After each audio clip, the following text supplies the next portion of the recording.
Hello दोस्तों, नमस्कार। आप लोग का ऑल इंडिया स्टडी में स्वागत है। तो आइए आज हम पढ़ेंगे प्रैक्टिस सेट, हिंदी का प्रैक्टिस सेट, जो अति महत्वपूर्ण प्रश्न होंगे।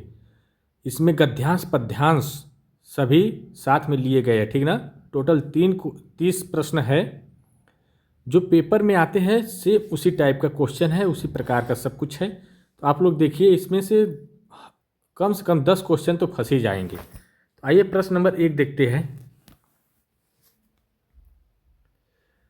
लगभग 2 साल के बच्चे तार वाली भाषा टेलीग्राफिक स्पीच का प्रयोग करते हैं। तो तार वाली भाषा का अर्थ है, तो ऑप्शन नंबर ए है तार में प्रयुक्त होने वाले शब्दों का प्रयोग। बी है, मतलब दूसरा है अंग्रेजी शब्दों का उपयोग। तीसरा है संक्षिप्त वाक्यों का प्रयोग करना। और चौथा है मुख्य अर्थ को व्यक्त करने वाले संज्ञा क्रिया विशेषण आदि दो शब्दों वाली अभिव्यक्ति। तो देखिए जो तार वाली भाषा का जो अर्थ है, मुख्य अर्थ को व्यक्त करने के वाले संज्ञा क्रिया विशेषण, ठीक ना, आदि दो शब्दों वाली अभिव्यक्ति होती है, ठीक ना। तो देखिए इसका जो सही जवाब हो जाएगा ऑप्शन नंबर 4 हो जाएगा, ठीक ना। मुख्य अर्थ को व्यक्त करने वाले संज्ञा क्रिया विशेषण आदि को शब्दों वाले अभिव्यक्त करते हैं।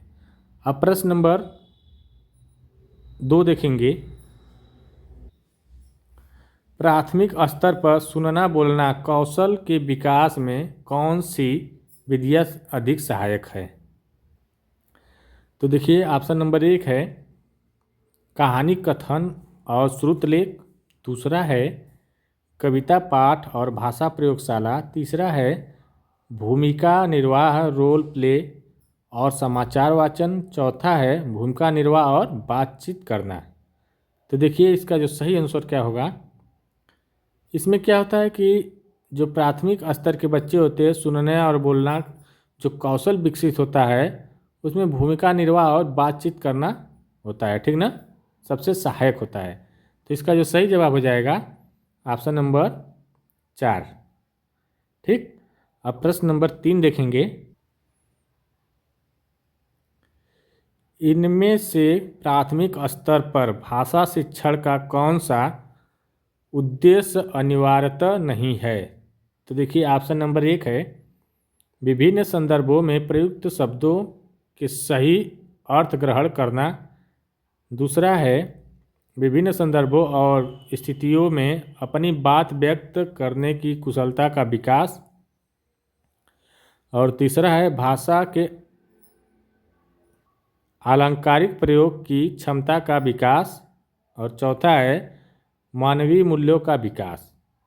तो क्वेश्चन क्या कर रहा है कि प्राथमिक स्तर पर भाषा शिक्षण का कौन सा उद्देश्य अनिवार्यता नहीं है, ठीक ना।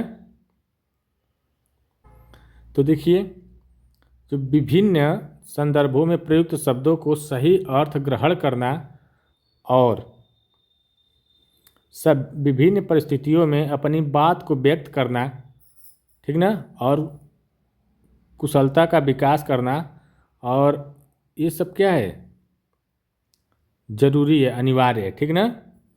लेकिन भाषा के अलंकारिक प्रयोग की क्षमता का विकास, ये क्या हो जाएगा, ये अनिवार्य नहीं होता है।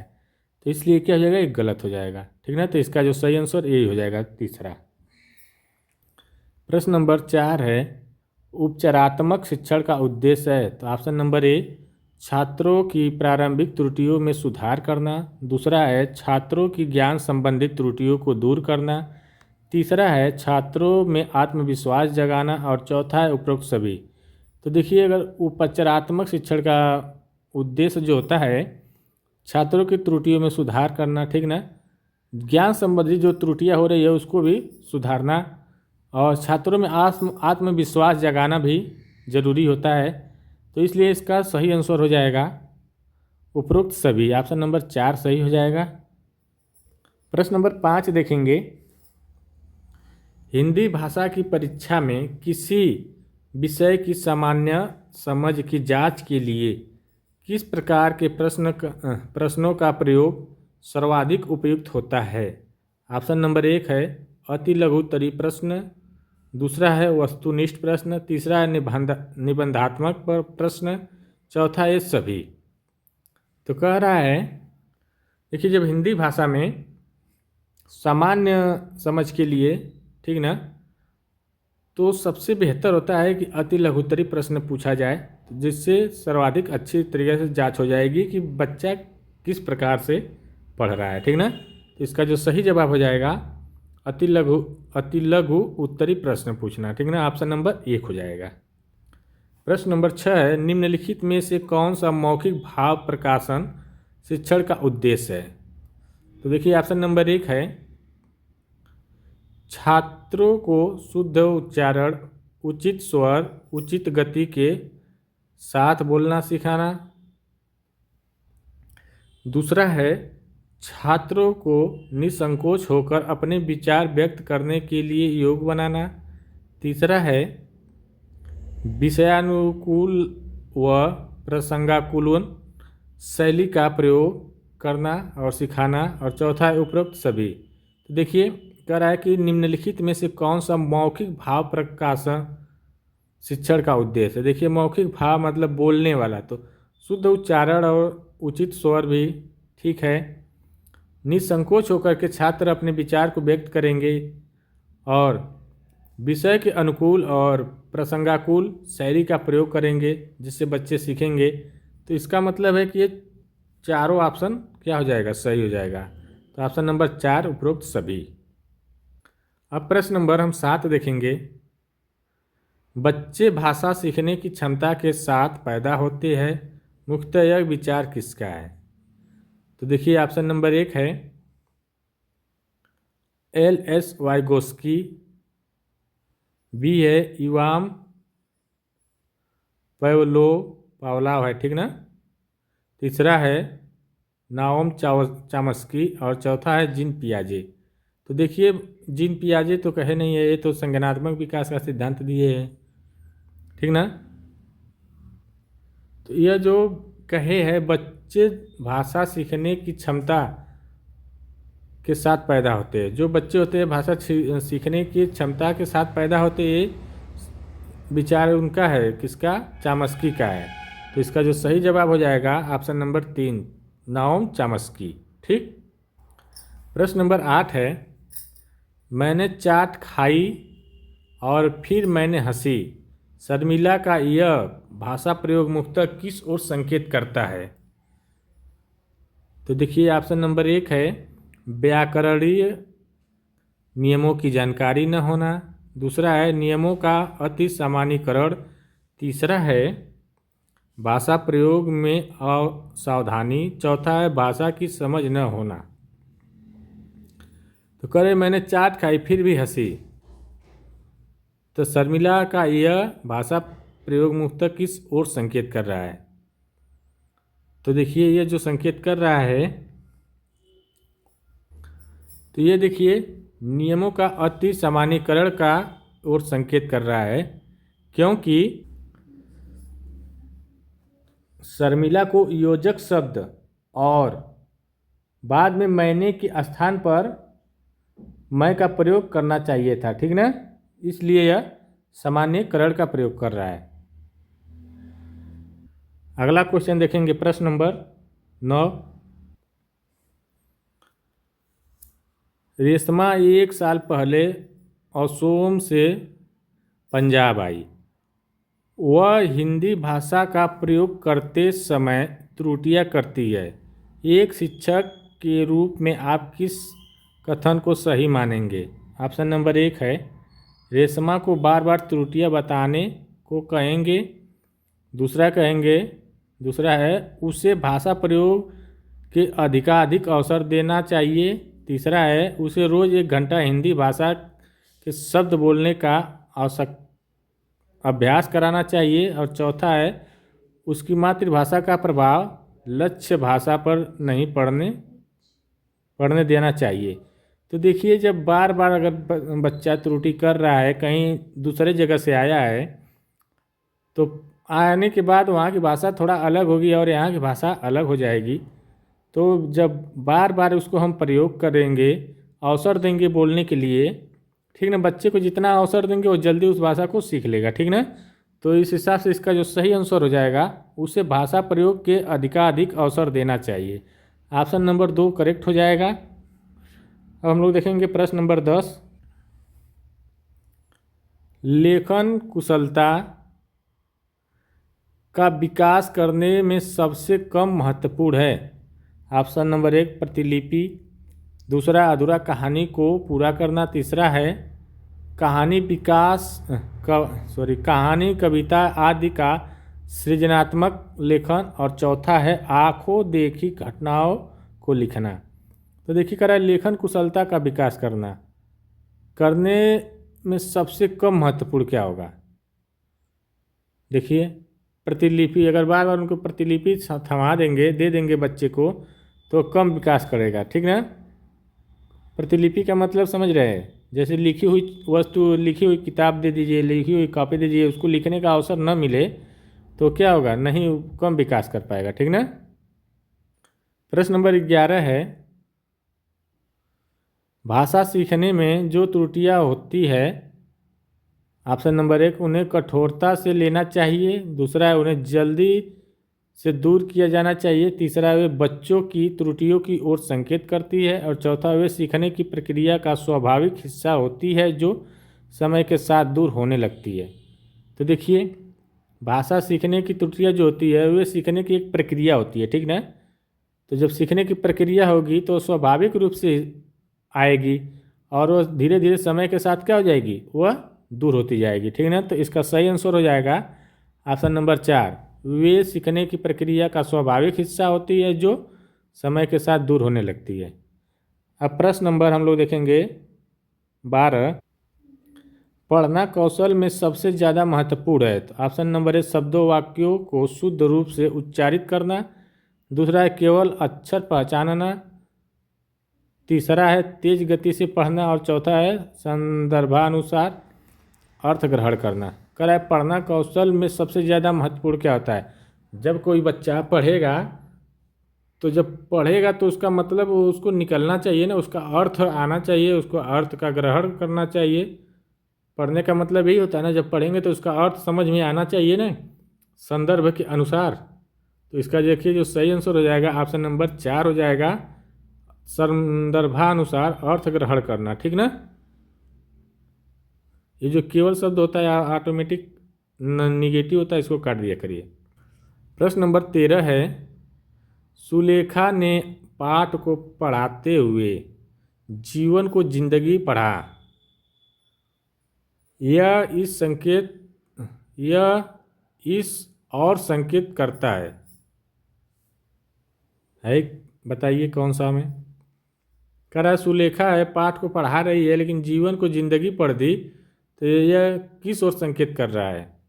तो ऑप्शन नंबर एक है उसे अक्षरों की पहचान में भ्रम हो जाता है, 2 है उससे केवल पठन अभ्यास की बहुत आवश्यकता है, 3 है सुलेख ध्यान से नहीं पढ़ती, और 4 है वह अक्षर पहचान की बजाय अर्थ को समझते हुए पढ़ रही है, ठीक ना। तो इसका मतलब है कि जीवन को जिंदगी बोल दी, तो इसका मतलब यह है कि उसका अर्थ वो पहचान रही है, ठीक ना। तो इसका जो सही जवाब हो जाएगा ऑप्शन नंबर 4, वह अक्षर पहचान की बजाय अक्षर तो पहचान रही है लेकिन उसके साथ साथ उसका अर्थ जान रही है, तो इसलिए जीवन को जिंदगी बोल सकते हैं, तो इसलिए वो जिंदगी बोली है, पढ़ी है, ठीक ना। प्रश्न नंबर अब 14 देखेंगे। सुनीता अपनी कक्षा को बाहर मैदान में ले जाती है और पर्यावरण पर आधारित कविता पाठ का कार्य करती है। सुनीता का उद्देश्य क्या है। ऑप्शन नंबर 1 है वह अपने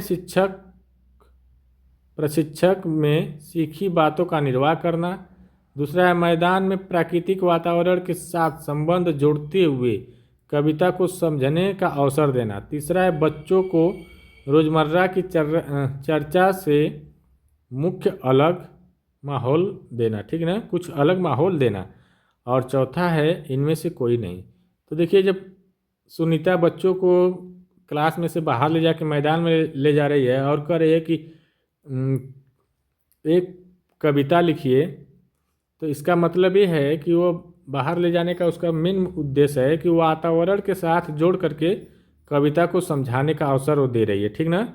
तो इसका जो सही जवाब हो जाएगा ऑप्शन नंबर 2 हो जाएगा। प्रश्न नंबर 15 है, शक्ति को सकती कहना किस प्रकार के उच्चारण दोष का उदाहरण है। तो देखिए, स्वरागम, दूसरा है स्वर भक्ति, तीसरा है स्वर लोप, चौथा है उपरोक्त में से कोई नहीं। शक्ति को सकती कहने का मतलब होता है, यह जो दोष होता है वह स्वर भक्ति का होता है, ठीक ना। तो इसका जो सही जवाब हो जाएगा ऑप्शन नंबर 2।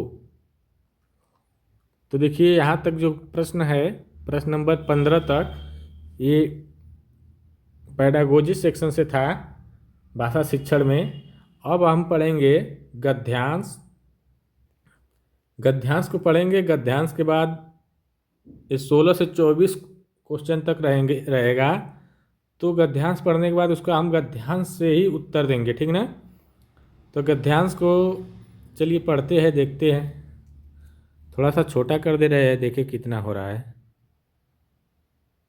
इससे ज़्यादा तो नहीं हो रहा है। चलिए देखते हैं। अपने प्रजाता देखिए, प्रश्न नंबर 16 से 24 तक देखेंगे। देखिए, चलिए पढ़ते हैं, उसके बाद क्वेश्चन को हल करेंगे। अपने प्रजातांत्रात्मक देश में हम अपने मताधिकार का प्रयोग करते हुए ईमानदार एवं देशभक्त जनप्रतिनिधि का चयन कर देश को जाति, संप्रदाय तथा प्रांतीय की राजनीति से मुक्त कर इसके विकास में सहयोग कर सकते हैं। जाति प्रथा, दहेज प्रथा, अंधविश्वास, छुआछूत आदि कुरीतियों जो देश के विकास में बाधा है, इत्यादि को दूर करने में अपना योगदान कर हम देश सेवा का फल प्राप्त कर सकते हैं। अशिक्षा, निर्धनता, बेरोजगारी, अभिव्यक्ति एवं विचार, भ्रष्टाचार के खिलाफ जंग छेड़कर हम अपने देश को प्रगति के पथ पर अग्रसर कर सकते हैं। हम समय पर टैक्स का भुगतान कर देश की प्रगति में सहायक हो सकते हैं। इस तरह किसान, मजदूर, शिक्षक, सरकारी कर्मचारी, चिकित्सक, सैनिक और अन्य सभी पेशेवर लोगों के साथ देश के हर नागरिक द्वारा अपने कर्तव्यों का समुचित रूप से पालन करना ही सच्ची देशभक्ति है।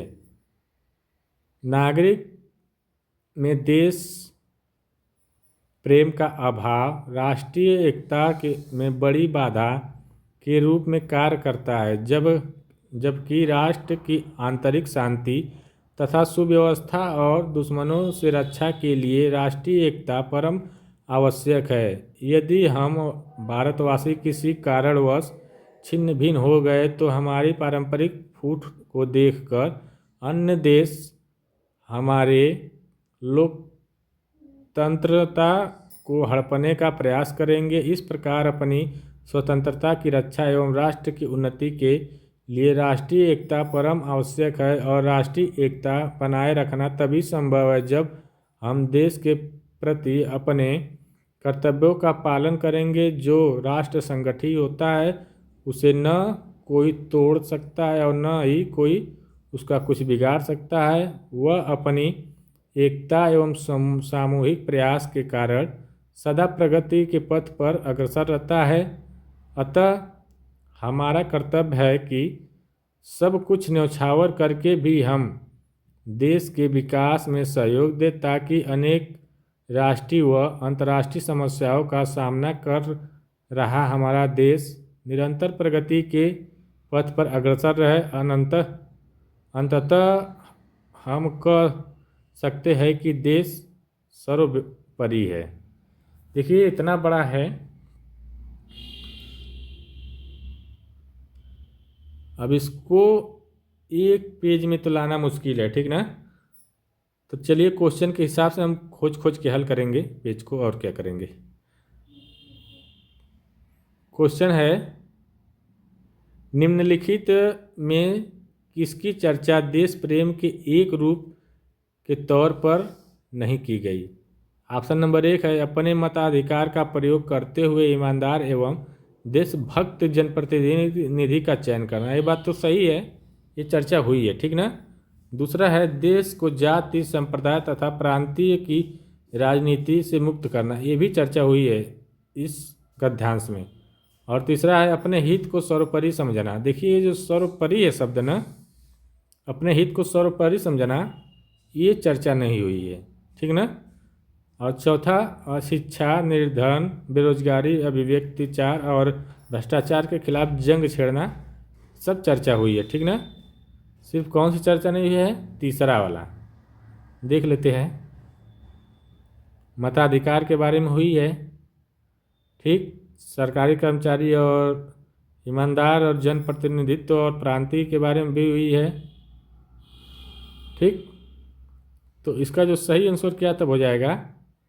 वैसे भी पढ़ने से अगर नहीं रहता तो भी समझ में आता है कि देश के प्रति जो है अपने हित को सर्वोपरि ही नहीं समझना चाहिए, सबको देखना। तो इसका जो सही जवाब हो जाएगा तीसरा, ठीक ना। प्रश्न नंबर 17 है, राष्ट्रीय एकता में सबसे बड़ी बाधा क्या है। देश प्रेम, गलत बात है, तो सही है, राष्ट्रीय एकता में जरूरी है। दूसरा है, नागरिकों में देश प्रेम का अभाव। तीसरा, अंधविश्वास एवं छुआछूत। और चौथा है, जाति प्रथा एवं दहेज प्रथा। तो कह रहा है राष्ट्रीय एकता में सबसे बड़ी बाधा क्या है, नागरिकों में देश प्रेम का अभाव, ठीक ना। अगर नागरिकों में देश प्रेम का अभाव नहीं रहेगा तो राष्ट्रीय एकता जागृत नहीं होगी, ठीक ना। तो ऑप्शन नंबर 2 सही हो जाएगा। प्रश्न नंबर 18 देखते हैं, राष्ट्रीय एकता की आवश्यकता क्यों है। तो ऑप्शन नंबर 1, केवल स्वतंत्रता की रक्षा के लिए। बी है, जाति प्रथा एवं दहेज प्रथा को समाप्ति के लिए। तीसरा है, अंधविश्वास एवं छुआछूत की समाप्ति के लिए। चौथा है, स्वतंत्रता की रक्षा एवं राष्ट्र की उन्नति के लिए। क्वेश्चन से देखिए लग रहा है अगर हम गद्यांश नहीं पढ़ेंगे तो भी हल हो जाएगा। कर राष्ट्रीय एकता के लिए क्या आवश्यकता है, जरूरी है, क्या जरूरी है, ठीक ना। तो स्वतंत्रता की रक्षा एवं राष्ट्र की उन्नति के लिए जरूरी है राष्ट्रीय एकता। तो इसका जो सही जवाब हो जाएगा ऑप्शन नंबर 4। प्रश्न नंबर 19 है, प्रस्तुत गद्यांश में किस पेशेवर की चर्चा नहीं की गई है। तो ऑप्शन नंबर, चिकित्सक की भी की गई है, शिक्षक की, समाज सेवक और किसान। तो देखिए आइए चलिए देख लेते हैं इसको। देखिए, मजदूर, शिक्षक, सरकारी कर्मचारी, चिकित्सक और सैनिक और सभी पेशेवर के साथ, ठीक ना, इतने लोगों की चर्चा की गई है। ध्यान में रख कर के चलिए क्वेश्चन पर देखें। देखिए क्वेश्चन क्या है, तो इसमें शिक्षक की चर्चा की गई है, सही बात है, ठीक ना।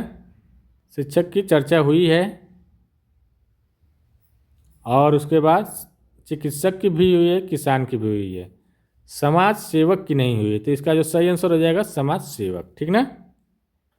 प्रश्न नंबर 20 है, प्रस्तुत गद्यांश का सर्वाधिक उपयुक्त शीर्षक निम्नलिखित में से कौन सा होगा। ऑप्शन नंबर 1, देश प्रेम। दूसरा, हमारा कर्तव्य। तीसरा है, देश का विकास। और चौथा है, राष्ट्रीय एकता।